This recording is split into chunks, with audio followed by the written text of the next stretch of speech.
Hello, I am Midori Oka, and I am currently the Associate Director of the Mary Griggs Burke Center for Japanese Art, which is part of the Art History Department at Columbia University.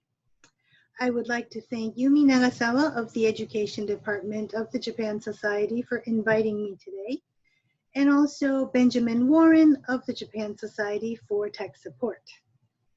Finally, last but not the least, I would like to thank all of you for joining me today.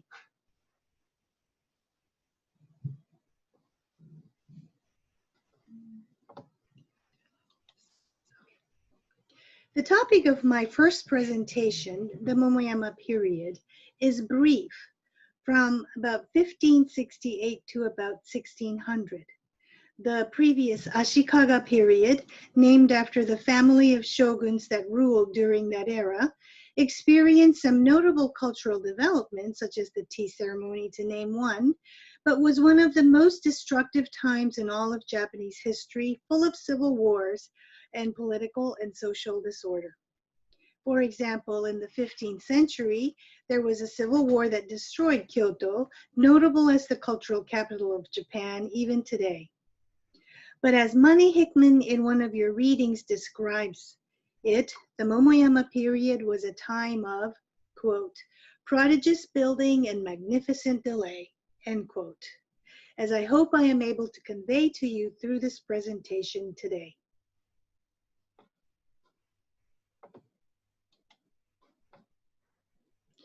I said the Momoyama period is from 1568 to 1600. Sorry, should have keep it up here. But depending on what you are reading, sometimes it'll say 1603 as the end of the period, and other times 1615. 1600 was when Tokugawa Ieyasu emerged as the victor in the Battle of Sekigahara. 1603 was when Ieyasu was appointed shogun, and 1615 was when the last of the Toyotomi descendants were killed, giving the Tokugawa family full control.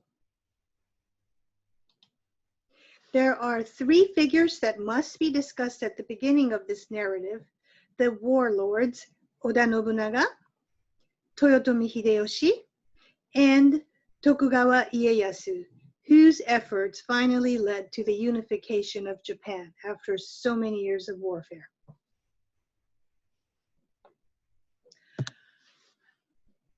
There were about 200 daimyo or feudal lords that held control over the territories before this period.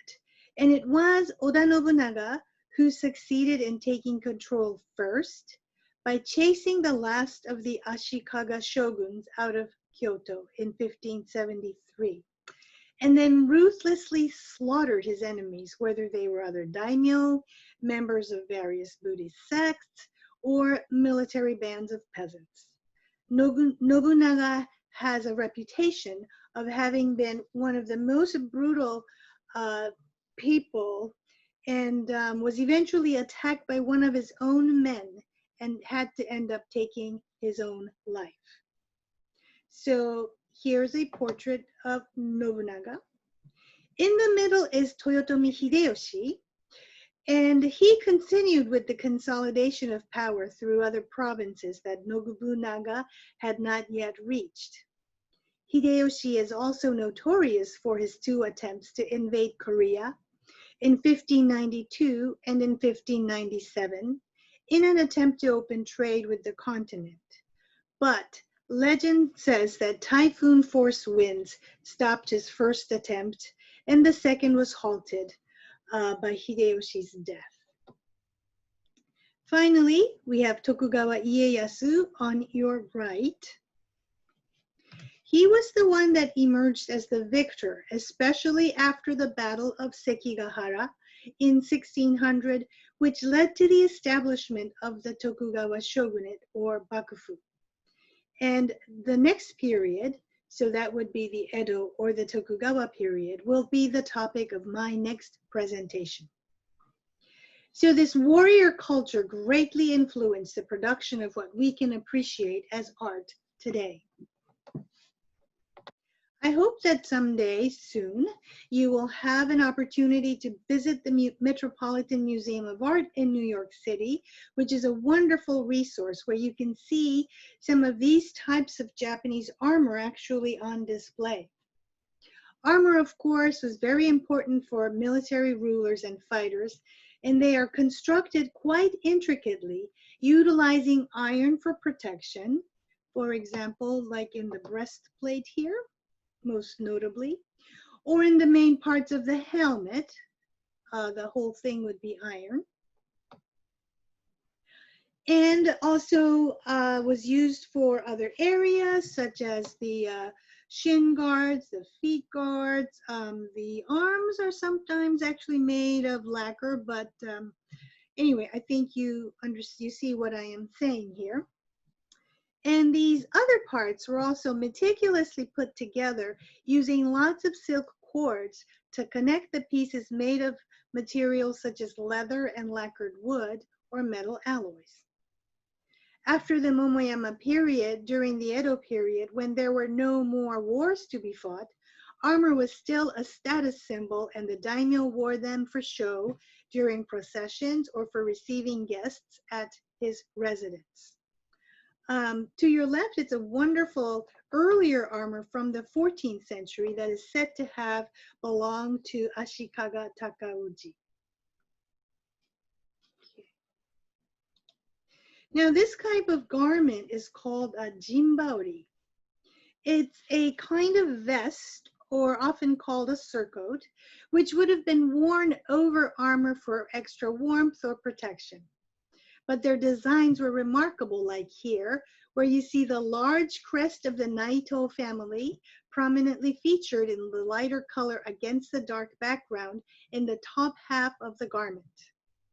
This exceptionally fine jimbaori was acquired by the Metropolitan Museum, I think it was maybe just a year ago, a year and a half ago maybe, but it would have been worn by a high-ranking warrior, and by the crest we've already determined that we know who the family member was, and the Naito family was actually an ally of Ieyasu's.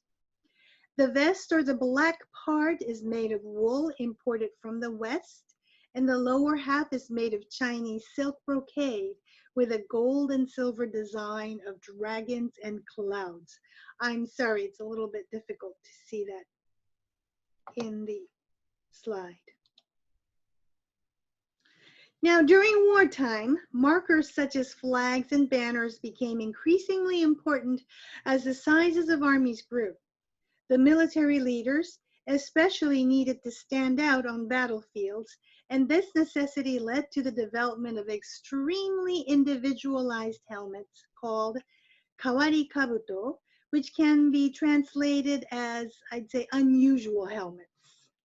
Here is a 20th century painting of Hideyoshi, and he was known for having worn this type of helmet and stand out, I am sure he did, on the battleground. These helmets served a practical purpose, but they were also statement pieces.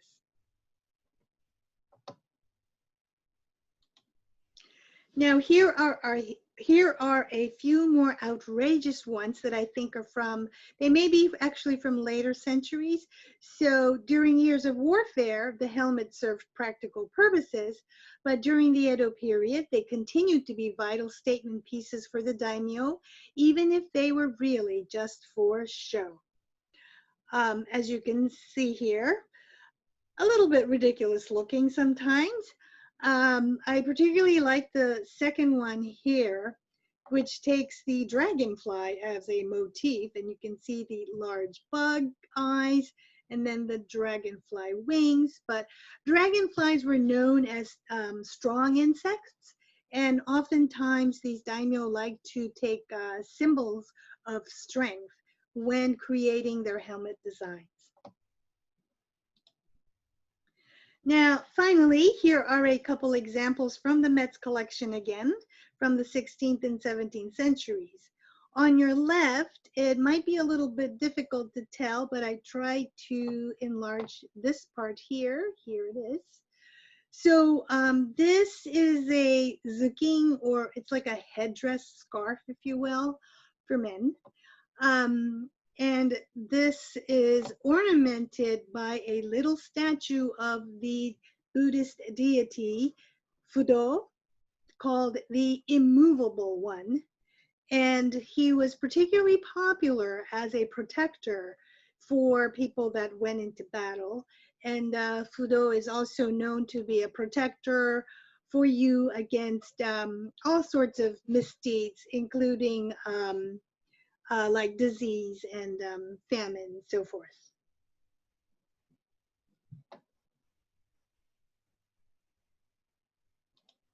Okay, here is a, sorry, here's a picture of Himeji Castle. I hope if you haven't already that once the pandemic lifts off, of course, and we all have vaccines, that you are able to travel to Japan someday. This period in history is marked by the building of castles, large and small, by these domainal lords. And unfortunately, most of these are not extant anymore in Japan. Sometimes you may have a moat or watchtower that still remains, but Himeji Castle is really the only one from the day that remains today. It is just, I think, a few stations west, going west from Kobe on the Shinkansen bullet train. And if you look really closely, you can actually see it from the window of your train. It was begun in Hideyoshi in 1581, but it was also rebuilt into its present form between 1601 and 1609. I think a lot of it has been reinforced, and for a long time it used to be covered in scaffolding, but basically it remains as it was back in the day. I haven't been there in a while. I think it might even be 10 years since I was last there, but the interior is a pretty sparse space. I don't know, it may have more displays in it now, but so this is showing you the interior, and so you basically can walk around each floor, and the last level, which is actually easier to see here, so you can go all the way up there. But going to the last level, I remember it was like a narrow wood ladder that you had to climb up on. These are stairs, and these are pretty steep steps in these older castle buildings, or I should say temples sometimes have these very, very steep ladders that you can climb up into the gates of. So art historically, these castles are important, of course, but it's not only for their magnificence, but it's also their uniquely Japanese architectural structures, but also because the art, namely paintings, produced for them were equally grandiose and even more so opulent.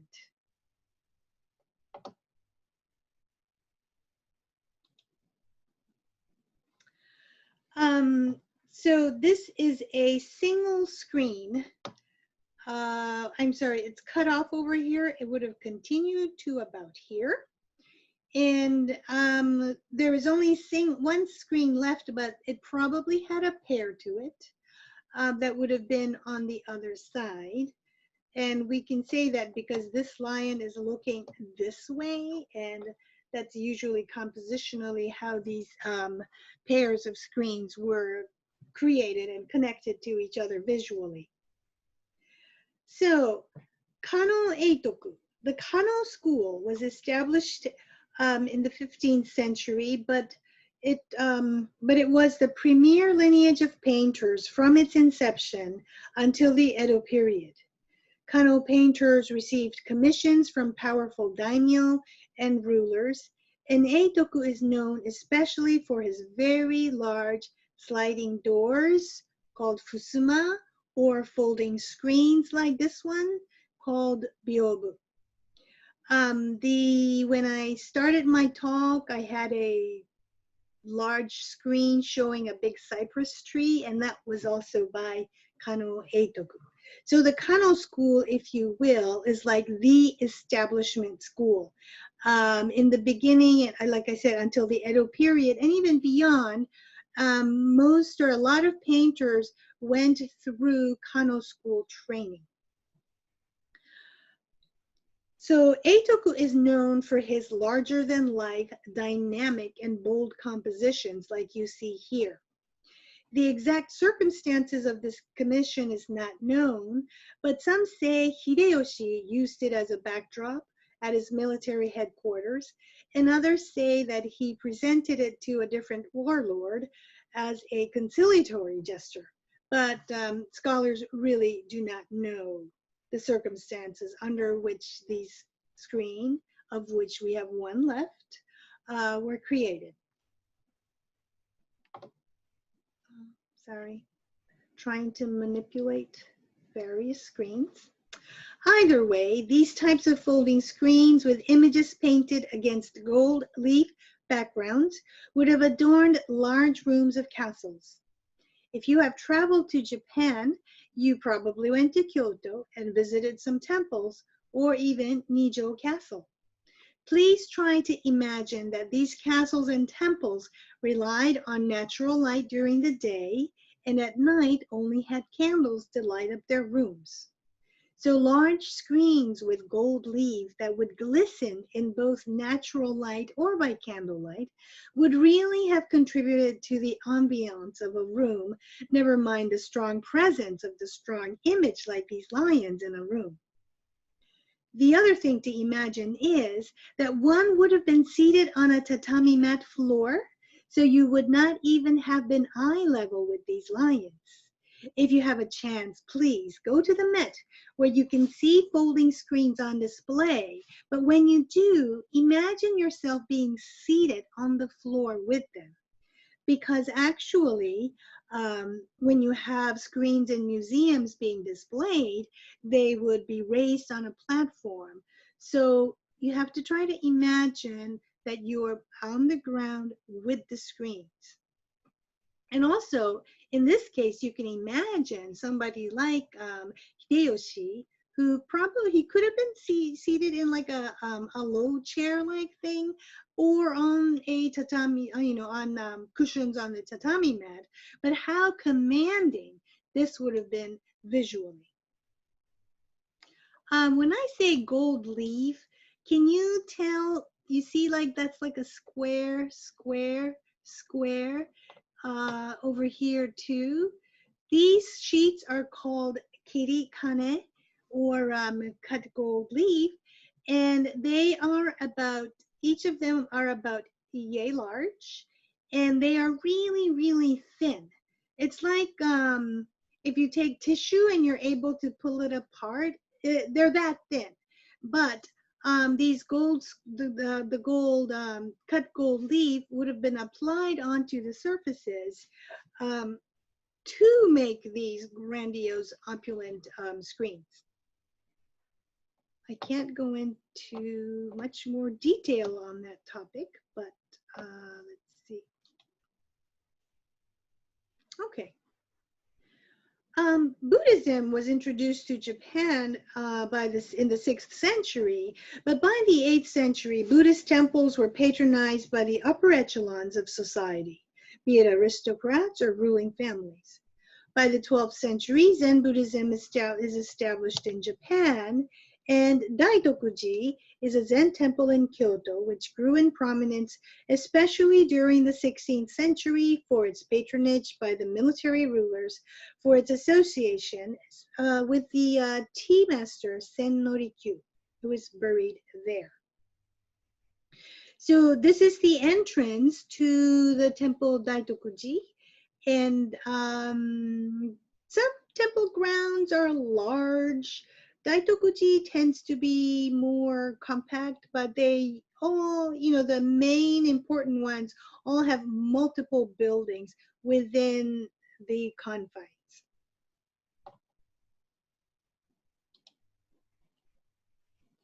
Jugoin, right here, I have it. Jukoin is one of Daitokuji's sub-temples, and this picture is showing the interior of a room that has Fusuma sliding door panels that were painted by Kano Eitoku. In this setting, Eitoku does not use color or gold, but even though he is still executing solely in ink monochrome, the compositions are bold and so are his brush strokes. So you can see here, you see these? These are the pulls that you would slide open the Fusuma doors by. The Met has a small architectural space within their Japanese galleries, and I can't remember. You might be able to see Fusuma doors there, but basically they slide. So it's really fascinating because these pictures are like walls, but they also move because you are opening or closing. And you have to imagine that when you, let's say you open this door, this goes that way and this goes that way. So at the end, this panel will be on top of this one. So that'll be the only thing you see. And the same with this panel being on top of that panel.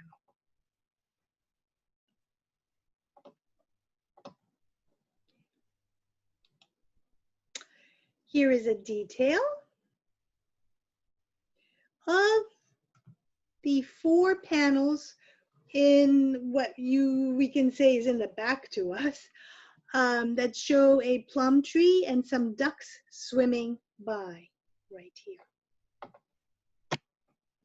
These panels are on the east wall of the structure, and the focal point of the picture is the old plum tree, whose gnarly trunk is supported by the roots that claw into the earth, whose branches extend outward to the far reaches of the 4 sliding doors. This is what I mean when I say that the composition is bold. It is a design that exudes strength. So I was talking about these gnarly roots here, and then these plum branches that extend all the way here and also all the way there.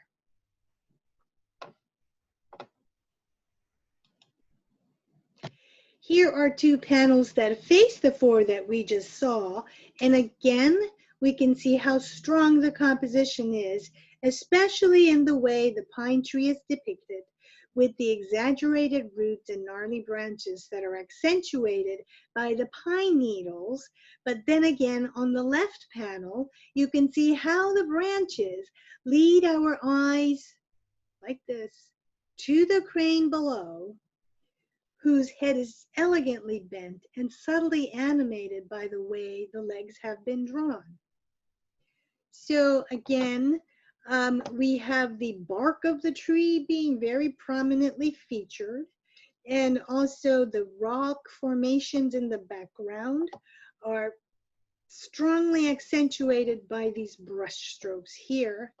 But then to juxtapose that is this very elegantly painted crane. And I think when an artist can go so smoothly between something so dynamic and then something so much more elegant, that's the mark of a great draftsman. Okay.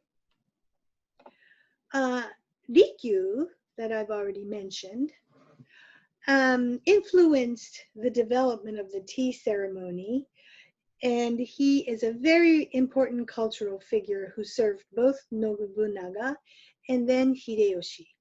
So although the tea ceremony, the drinking of tea itself goes back to like the 12th and 13th centuries, it was really Rikyu who codified or ritualized this process of drinking tea.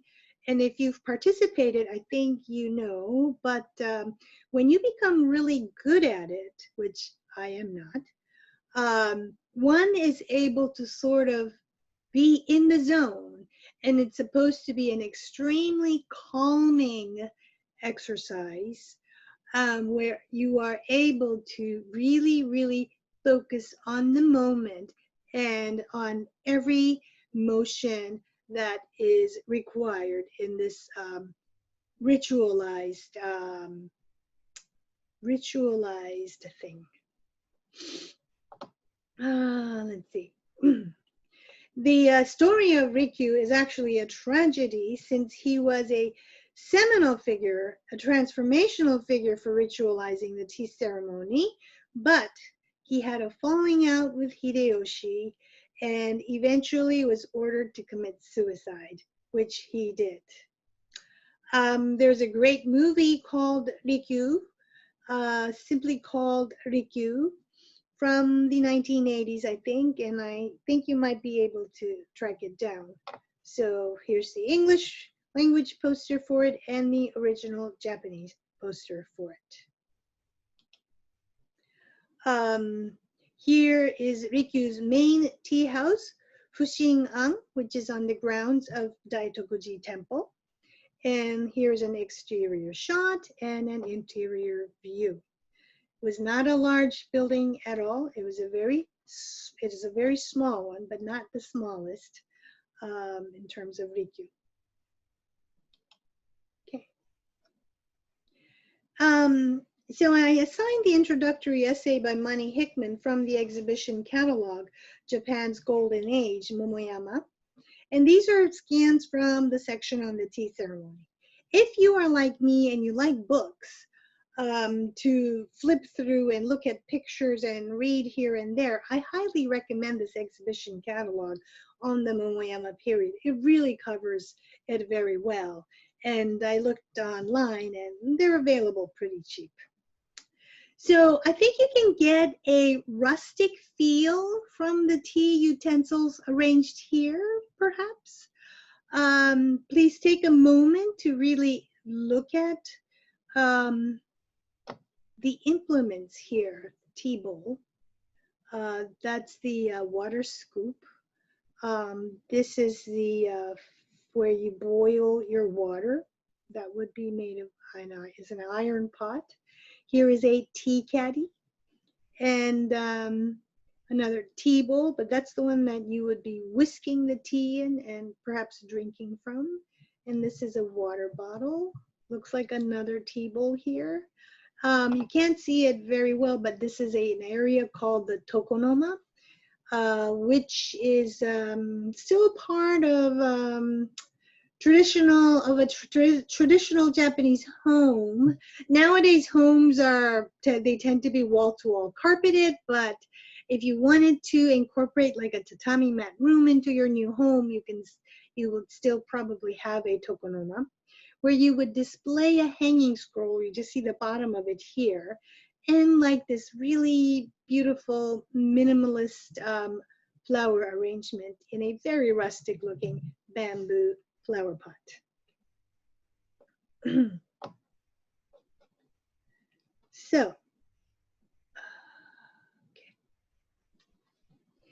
So I hope you get this rustic feel from this whole arrangement. But it's it's about the overall color scheme and also the sparseness of the arrangement. It was Rikyu that perfected this, what we often call wabi-sabi aesthetic, which can be translated to as an appreciation for this rustic, subdued, subtle aesthetic. The Japanese historian Haga Koshiro says that there are three kinds of beauty embodied in the wabi aesthetic: a simple, unpretentious beauty, an imperfect, irregular beauty, and an austere, stark beauty. Next to the tea utensils being arranged, this is an example of a kaiseki meal, which is also extremely sparse and simple. There are other types of kaiseki meals that you can get in Japan, which is much more than this, but this is trying to here. you know, this was all done to commemorate the 400th anniversary of Riku's death. So they're trying to recreate things back in the Momoyama period. I think it was just a couple of years ago in March when the Japan Society had an exhibition on this painter. Oh, sorry, I'm missing my, okay. So before I move on, I wanted to show you one other work by another artist from this period, Hasegawa Tohaku. Whereas Eitoku is all about grandeur and ostentatiousness, Tohaku was also pretty, you know, he was a very successful artist who received important commissions as well, but very, very different, especially this pair of screens called Pine Trees in the Mist. It's truly breathtaking. You know, when you're taking an art history class and you're seeing these pictures of Eitoku so big and these huge designs, and then suddenly the professor shows this, you go, oh my goodness. And then when you actually see them in person, it's really amazing. It's quite an experience.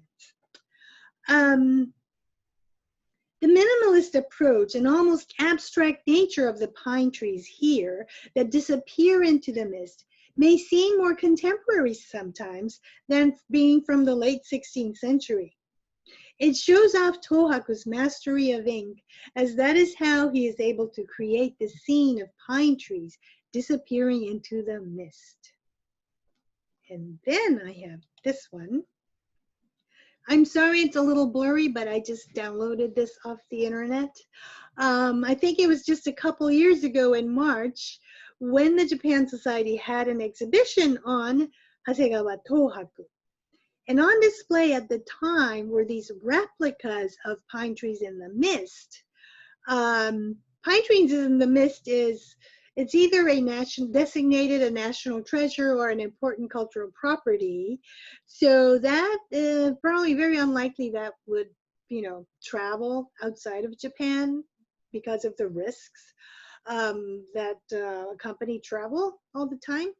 But anyways, there are many, how do you call it, replicas being created of these masterpieces, replicas of the highest degree. And the Japan Society had on display these screens, and they were displayed so that visitors could sit quietly in this room on these zabuton or cushions on the floor and really contemplate on the screens. When we do presentations, giving lectures, we tend to show our pictures flat, like I did in the, you know, almost all these screens. When you went to the Japan Society and you actually saw them on display, you can see that Tohaku or all the painters, they know that if they're doing a folding screen, they are going to be folded. So here you can see that the artist was very well aware that where they fold out to the front, the trees are darker. And so this again is, this is atmospheric perspective, where you have things larger in the foreground are drawn darker or bigger, and then the ones in the background fade away.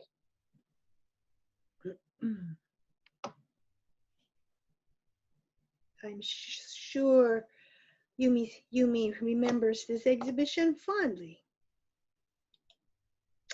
Okay, so we had our wabi-sabi moment of subdued beauty, but now I am going to jump to this screen here, talking about the first Westerners coming to Japan.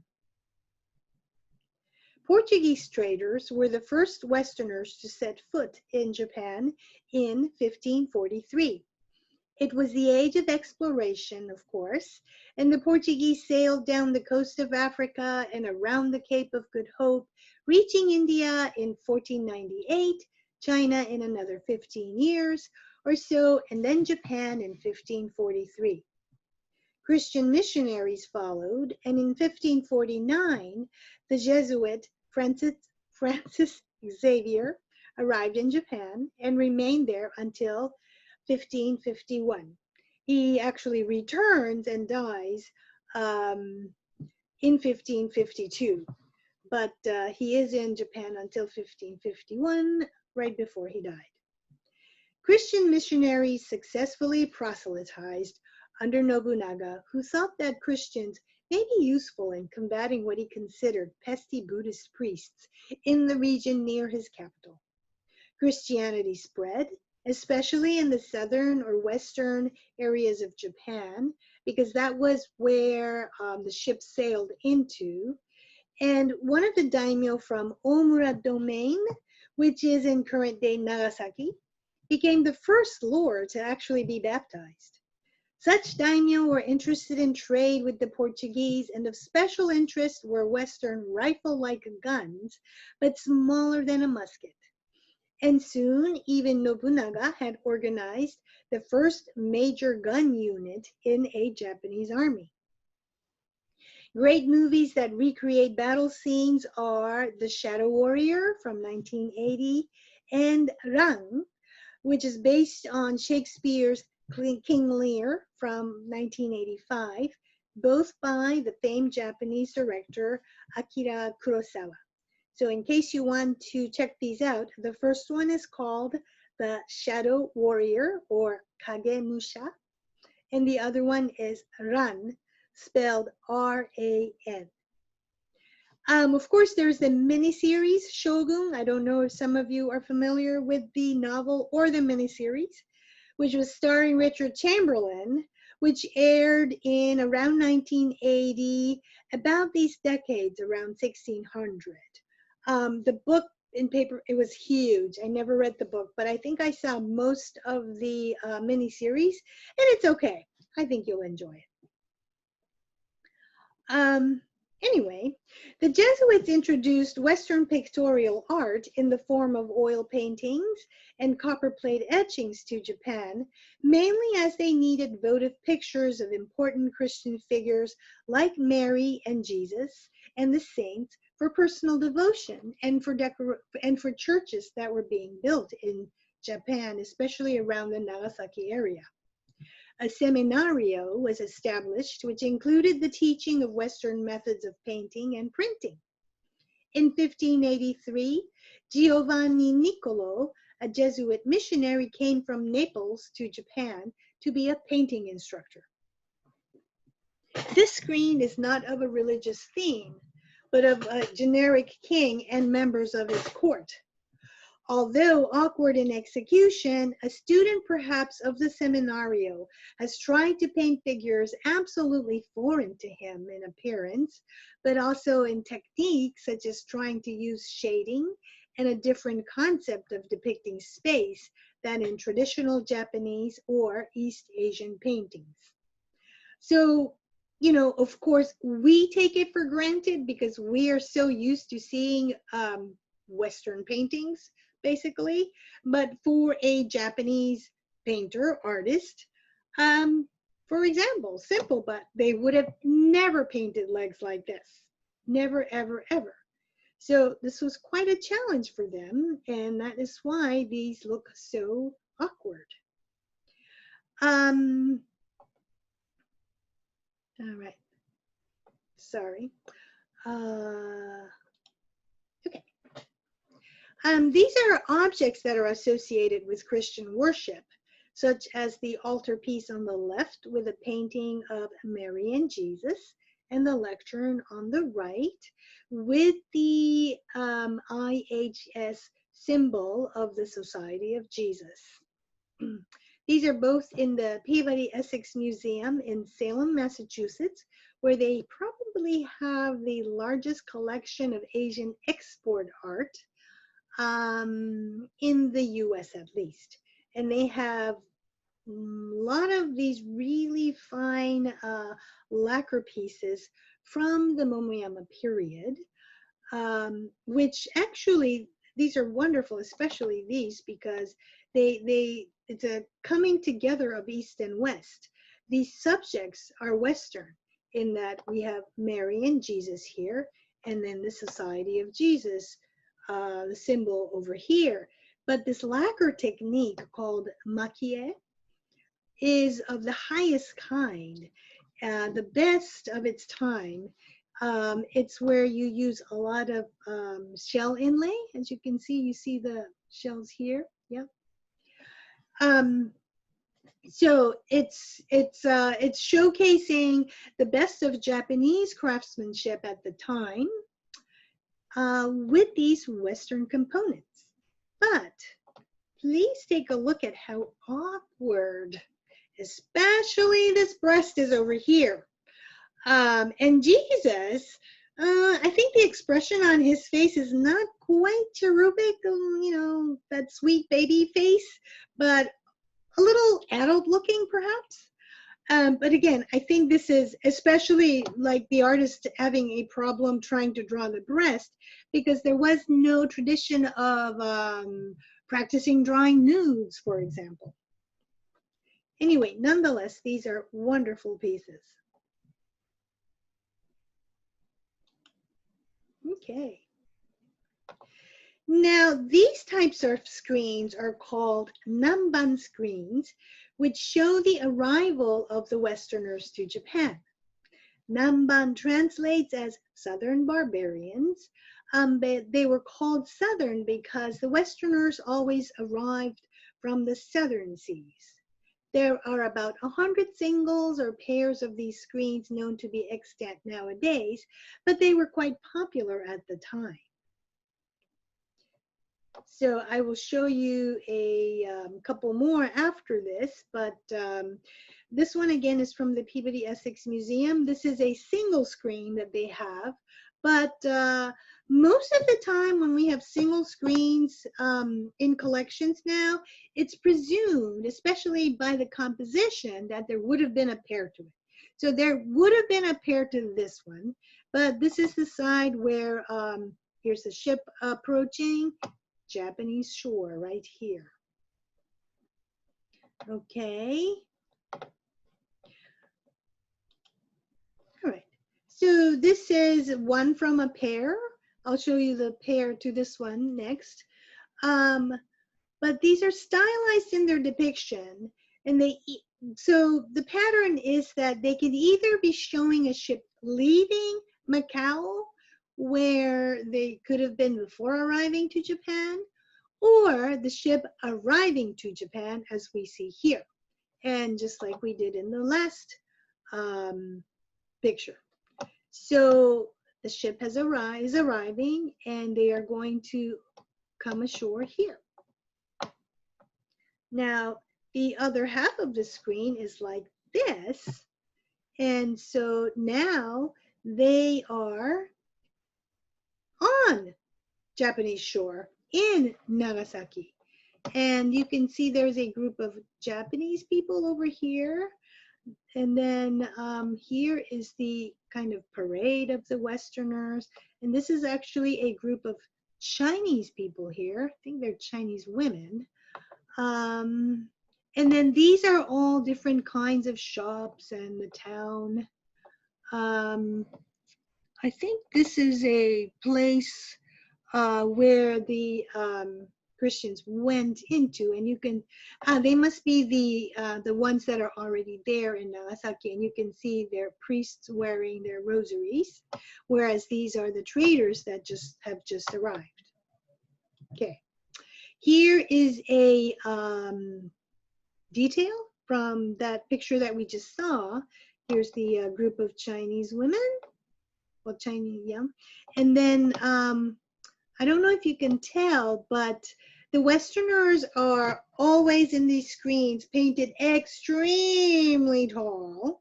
So they look really elongated compared to these squat looking Japanese. And then they usually have a lot of facial hair. As you can see here, look at the sideburns on this guy. And then they usually have mustaches and beards. And it's really hard to tell here, but they usually have very large, prominent noses. And the eyes are also on the larger side than those of a Japanese. All right. So this Christian era, if you will, however, abruptly comes to an end when Hideyoshi, uneasy with the successful proselytizing, issues a deportation order to the missionaries in 1587. 10 years later, 6 missionaries and 20 people were crucified, which led to 4 decades of persecutions, forcing followers to go underground at times.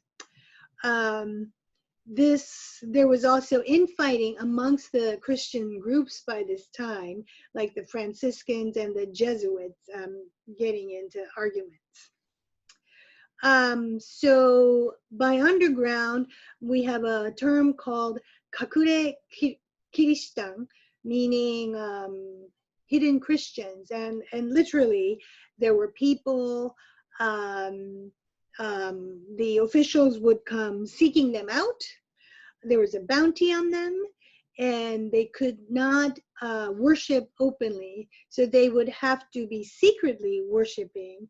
And these officials had what were called the fumie, and they were pictures of Christian icons like the Virgin Mary or Jesus or whomever, and they would be pictures or copper plates or what have you of them. And in order to show that you are not a faithful to the Christian faith, you would have to step on them. And they were called fumie because fumi means to stamp on. It are pictures. Ieyasu wanted to keep the trade with the Europeans, so he tolerated Christianity for a few years, but in 1614, the shogunate issued an edict prohibiting Christianity throughout Japan. 5,000 to 6,000 European and Japanese Christians were persecuted until about 1640, when it finally gets abated. If you would like to read about this, there is an award-winning novel called Silence from 1966 by the Japanese author Shusaku Endo, E-N-D-O. I had to read it in college. It's not an easy read, but it's a good book. All right, I am coming to the end here.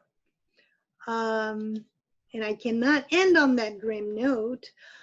So I am going to try to transition towards my next presentation, which will be on the Edo period, as I've mentioned. While all this warfare, castle building, becoming Christian is going on, urbanization is also occurring, especially in towns like Kyoto, Edo, and Osaka. So in the next period, the Edo period, is about the rise of the chonin, or townspeople. And I have a picture here showing you the townspeople of Edo. We know that because this is supposed to be the Sumida River. Anyway, I will try to focus my next presentation, therefore, on this segment of society. Thank you very much.